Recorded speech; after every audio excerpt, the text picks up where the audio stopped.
I am so sorry, मैं अपनी dreams में इतना खो गई थी कि मेरा ध्यान गया ही नहीं आप लोग पर. I welcome you all to my channel.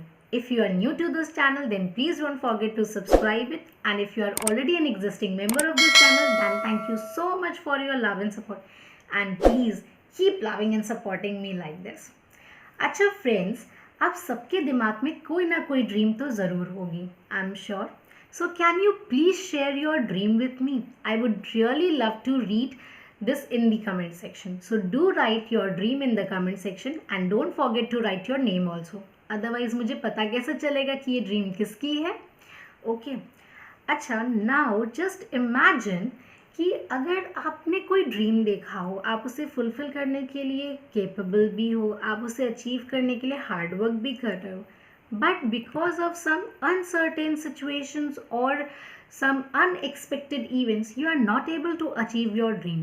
How would you feel at that moment? आपको कैसा लगेगा उस मिनट पर कि आपकी कोई गलती नहीं है, आप मेहनत भी कर रहे हो, आप सब चीज़ कर सकते हो, but still because of some external factors you are not able to achieve it. मैंने ये बात इसलिए बोली because the poem which I am going to explain you today is somewhat related to it only. The poem name is As I Grew Older, and the poet is Langston Hughes. He was born at the time when this racial discrimination was still prevalent in America.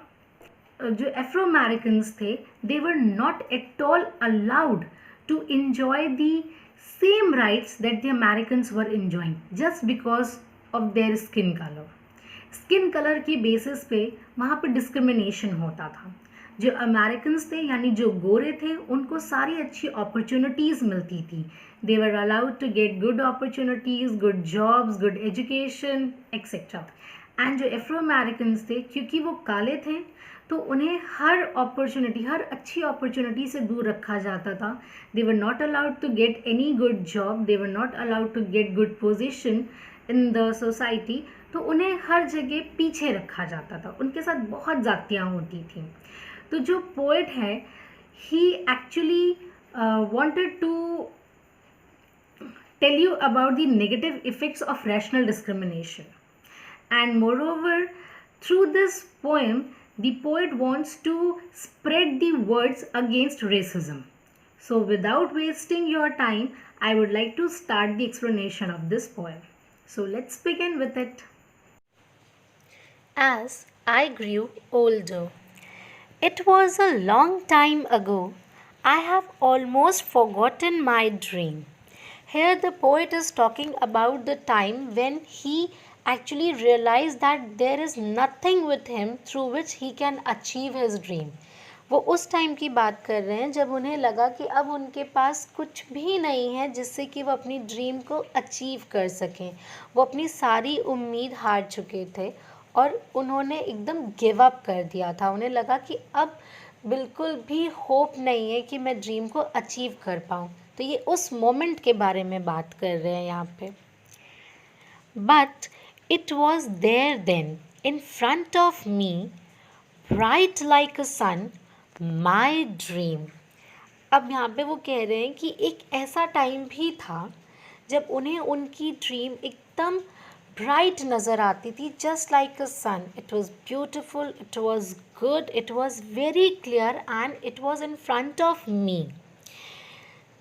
वो वक्त जो था वो उनके childhood का time था जब उन्हें उनकी ड्रीम बहुत क्लियरली और बहुत ब्यूटिफुल नज़र आती थी. But later on, when he grew up, the wall rose slowly between me and my dream. Rose until it touched the sky, the wall, shadow. I am black, I lie down in the shadow. No longer the light of my dream before me. Above me, only the thick wall, only the shadow. यहाँ पे इन lines का मतलब ये है कि जब वो बड़े हुए तो धीरे धीरे ये जो वॉल थी वो बढ़ती चली गई और उनके ड्रीम के बीच में वो इस लेवल तक बढ़ गई that it touch the sky.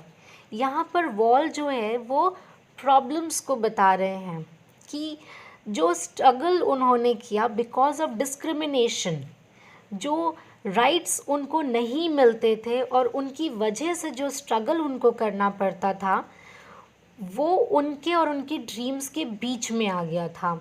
He was not able to fulfil his dream, वो अपनी ड्रीम्स को फुलफिल नहीं कर पा रहे थे because of these unexpected events जो कि सोसाइटी ने उन पर इम्प्लीमेंट कर दिए थे just because he was of black skin. वो अमेरिकन नहीं था, वो अफ्रीकन था, जिसकी वजह से he was actually a Afro American. तो इन लोगों को हर राइट से, हर अपॉर्चुनिटी से पीछे कर दिया जाता था। They were forbidden of getting good opportunities, they were not allowed to enjoy the same rights that the other people were enjoying of America. So because of that he was not able to achieve his dreams, वो अपनी dreams को achieve नहीं कर पा रहा था और वो वॉल जो थी वो इतनी ज़्यादा हो चुकी थी that he finally went into depression और उसे लगा कि अब कुछ भी पॉसिबल नहीं है, above me is only the thick wall, सिर्फ थिक वॉल है और शैडो है। Shadow means depression. वो उस डिप्रेशन में आ चुके थे कि अब वो ड्रीम को अचीव नहीं कर सकते, वो कोई भी अपॉर्चुनिटी को नहीं अवेल कर सकते।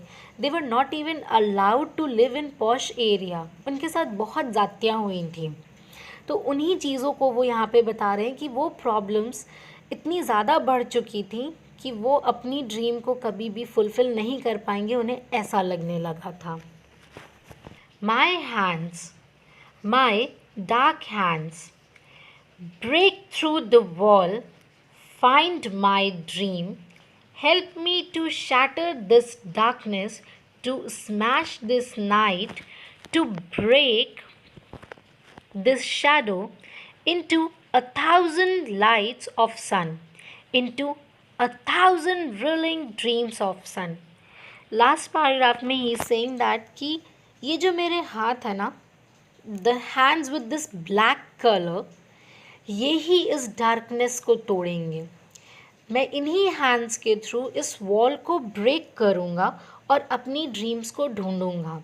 These hands will help me out in order to shatter this darkness. Shatter means बिखेरना या रिमूव करना। इस डार्कनेस को रिमूव करने के लिए यही हैंड्स मेरे हेल्पफुल होंगे और ये जो नाइट है which is not at all good for me, which is so depressing, जो शैडो है, जो डिप्रेशन है, मैं इस डिप्रेशन को इन्हीं हैंड्स के थ्रू हटाऊंगा। That means he is talking about raising his voice against the discrimination that is being done with them. ठीक है, तो अब वो वही चीज़ बोल रहे हैं और मैं इस वॉल को रिमूव करूँगा और वो भी इस तरह से कि 1000 लाइट्स ऑफ सन, यानी एक ड्रीम नहीं, मैं अपनी हज़ारों ड्रीम को फुलफ़िल कर सकूं, इस तरह से इस वॉल को ब्रेक करूँगा। The theme of the poem is the negative effects of racism, prejudice and discrimination.